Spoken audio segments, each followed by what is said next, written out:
How to replace an engine in a car. Prepare tools and workspace, gather all required tools and clear the area for safety and accessibility. Disconnect the battery, remove the negative terminal to prevent electrical hazards. Drain fluids, drain the engine oil, coolant, and transmission fluid to avoid spills.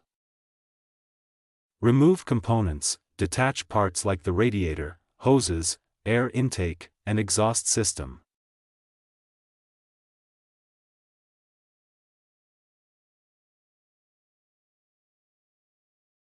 Label and disconnect wiring, mark and unplug all electrical connectors and sensors. Support and unbolt the engine, use an engine hoist to support the engine and remove its mounting bolts. Lift the engine out, carefully raise the engine, ensuring everything is disconnected. Prepare the replacement engine, transfer necessary parts, sensors, mounts, from the old engine to the new one.